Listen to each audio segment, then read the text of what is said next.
ఇటీవల వైసీపీ కీలక నేత అలాగే మాజీ మంత్రి అయినటువంటి పేర్నేని నాని వార్తల్లో నిలుస్తున్నారు. మనందరికీ తెలుసు. కేవలం పేర్నేని నాని అంటే కాదు, ఆయన సతీమణి కూడా ఇప్పుడు ఆ వార్తల్లో నిలవటం అనేది మనందరికీ తెలుసు. అయితే మచిలీపట్నంలోని గోదాములలో దాదాపుగా 3700 బస్తాల రేషన్ బియ్యం మాయమైందనేది గతంలో మనం మాట్లాడుకున్నటువంటి అంశం. దాదాపుగా 8000 బస్తాల నుంచి 10,000 బస్తాలు గోడౌన్లో ఉంటే అందులో ఒక 3700 బస్తాలు మిస్ అయ్యాయి. వాటి మార్కెట్ విలువ సుమారు ఒక 40 లక్షల నుంచి సుమారు 40 లక్షలు ఉండొచ్చు అనేది మనం మాట్లాడుకున్నటువంటి ఘటన. దానికి సంబంధించి ఫైన్తో సహా 90 లక్షలు ఆల్రెడీ పేర్నేని నాని కట్టడం జరిగింది. సరే, ఇష్యూ అక్కడితో సద్దుమణిగిందంటే లేదు. అధికారులు తర్వాత మరొక బాంబు పేల్చారు. పోయింది 3700 బస్తాలు కాదు, 4800 బస్తాలు అంటూ మరొక లెక్క చెప్పారు. అంటే గతంలో చెప్పిన దానికంటే ఇంకొక 1100 బస్తాలు అధికంగా మిస్ అయ్యాయనేది వాళ్ళు చెప్పినటువంటి మాట. సరే, 4800 బస్తాలే ఫైనల్ అనుకుంటే కాదు. తాజాగా మరొక లెక్కను ప్రభుత్వ అధికారులు బయటపెట్టారు. 7500 బస్తాలకు పైగా గోదాములలో ఏదైతే మచిలీపట్నంలోని పేర్నేని నాని గోదాముల్లో ఉంచిన రేషన్ బియ్యం ఉన్నాయో అవి మిస్ అయ్యాయనేది వాళ్ళు చెబుతున్నటువంటి మాట. ఒకవేళ ఇదే గన ఫైనల్, ఇదే గన నిజమని మనం అనుకుంటే దాదాపుగా వీటి మార్కెట్ విలువ ₹1,00,00,000 పైగానే ఉంటుందనేది ప్రధానంగా తెలుస్తున్నటువంటి అంచనా. ₹1,00,00,000 పైగానే ఉంటుందనేది మార్కెట్ అంచనా.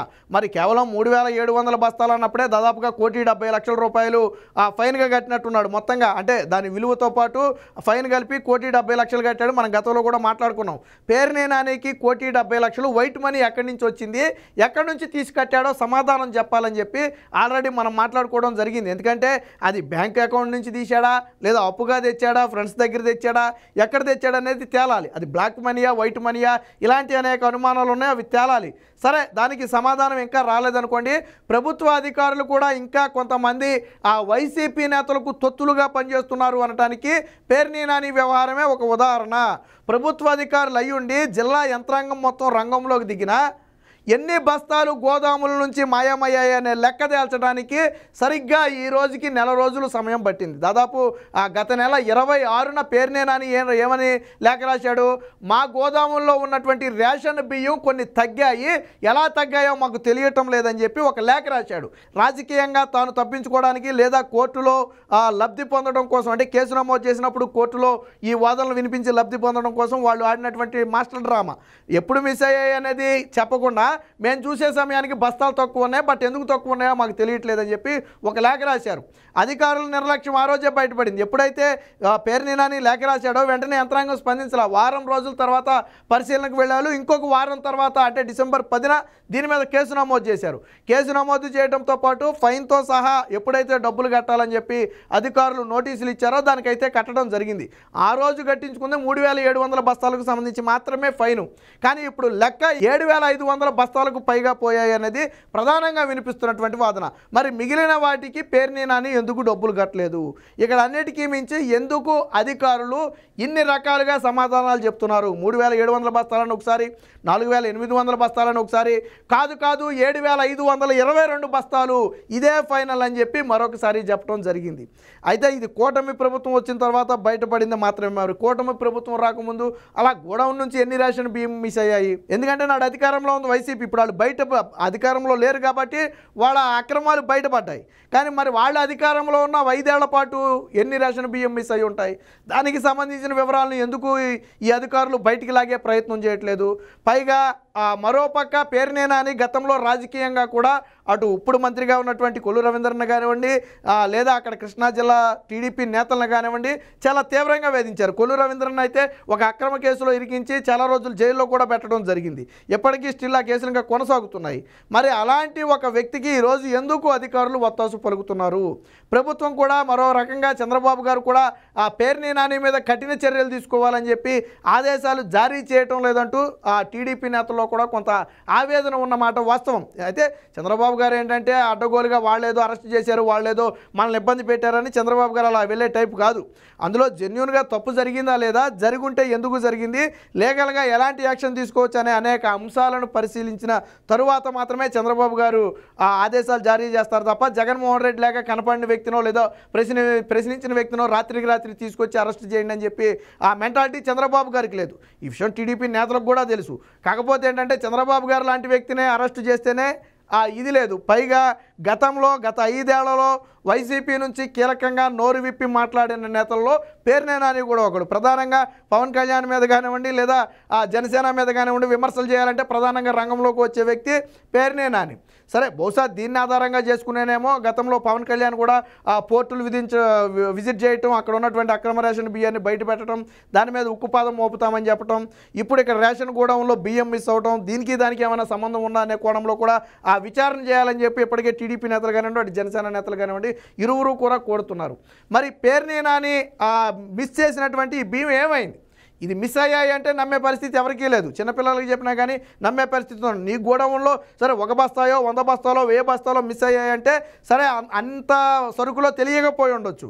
కానీ గోడౌన్లో దాదాపుగా 7500 బస్తాలు మిస్ అయ్యాయి, నాకు తెలియదు ఎలా మిస్ అయ్యాయి అంటే బయట ప్రజలు ఎవరు నమ్మడానికి సిద్ధంగా లేరు. ఏదో రాజకీయంగా ఏదో ఒక మాట బయటికి చెప్పాలి కాబట్టి నాకు తెలియదని సమాధానం చెబితే అయిపోతుంది అనుకున్నారు. పోనీ గోడౌన్లు నిర్వహించేది కానివ్వండి, దాన్ని చూసుకునేది కానివ్వండి, పేర్నేని నాని భార్య స్వయంగా వాటిని పర్యవేక్షిస్తుంటారు. ఆ భార్య పేరు మీద కూడా గోడౌన్స్ కూడా ఉన్నాయి. ఇవన్నీ కూడా వైసీపీ హయాంలో నాటు మంత్రిగా ఉన్నటువంటి కొడాలి నాని, అప్పుడు పౌర సరఫరా శాఖ మంత్రిగా ఉన్నటువంటి కొడాలి నాని వీళ్ళందరికీ లీజులకి ఇవ్వడం జరిగింది. సరే, ఆ లీజు ఇంకా ఏడాది ఉందో 2 ఏళ్ళు ఉందో మనకైతే తెలియదు. కానీ సరే, లీజుకి ఇచ్చినా ఆ లీజును కొనసాగించడం తప్పేం కాదు. గోడౌన్లు ఎవరైనా కానివ్వండి లీజు కొనసాగించవచ్చు. సరే, ప్రభుత్వం తలుచుకుంటే దాన్ని రద్దు కూడా చేయొచ్చు. కానీ 7500 బస్తాలు మిస్ అవ్వటం, దాన్ని అధికారులు రకరకాలుగా ఇప్పుడు రేపొద్దున 10,000 బస్తాలు అనొచ్చు, చెప్పలేం. అంటే ఇన్నిసార్లు విచారణ ఎందుకు చేశారు, ఎందుకు ఒక్కొక్కసారి కొన్ని బస్తాలు బయటకు వస్తున్నాయనేది కూడా ప్రభుత్వం వివరణ ఇవ్వాలి. ఎందుకంటే ఒక కేసుని ఇన్వెస్టిగేట్ చేసినప్పుడు ఇన్ని రకాల సమాధానాలు చెప్తే ప్రజల్లో కూడా కన్ఫ్యూజన్ వస్తుంది. పైగా మిస్ అయిన బియ్యం ఎక్కడికి వెళ్ళాయి ఇది కూడా తేలాలి.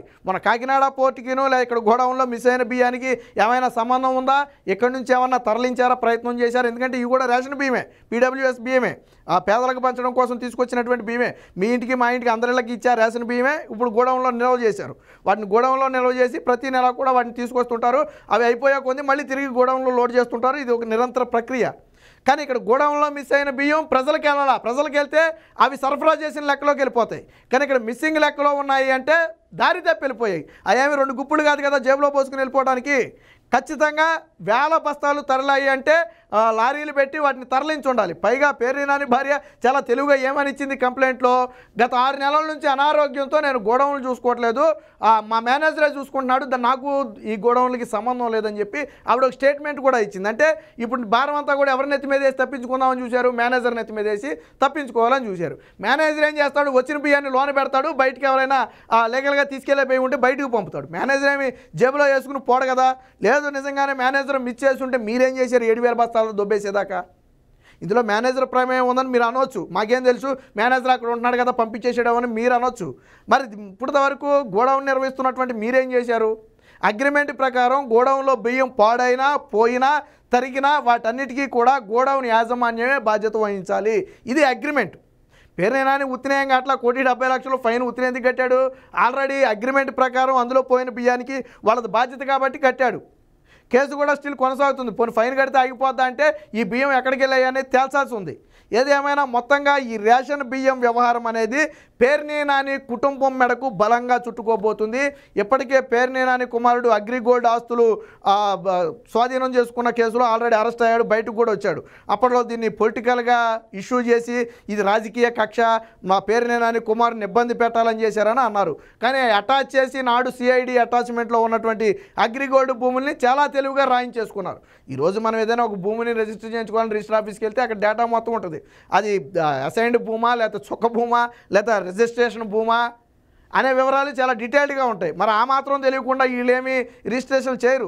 సరే, అది వేరే వ్యవహారం. మొత్తంగా ఓడిపోయిన తర్వాత పేర్నేని నాని ఆ కుటుంబం రాజకీయంగా ఇబ్బంది పడుతున్నమాట వాస్తవం. ఎందుకంటే నాడు చేసినటువంటి పనులే ఈరోజు కూటమి ప్రభుత్వం వచ్చిన తర్వాత ఒక్కొక్కటిగా బయటపడుతున్నాయి. ఈ వ్యవహారంతోనే ఇప్పుడు పేర్నేని నాని ఎంటైర్ అటు కుమారుడు ఆల్రెడీ ఒక కేసులో ఇరుక్కున్నాడు, ఇప్పుడు భార్య పేర్నేని నాని ఇద్దరు కూడా ఈ రేషన్ బియ్యం మాయం కేసులో ఇరుక్కున్నారు.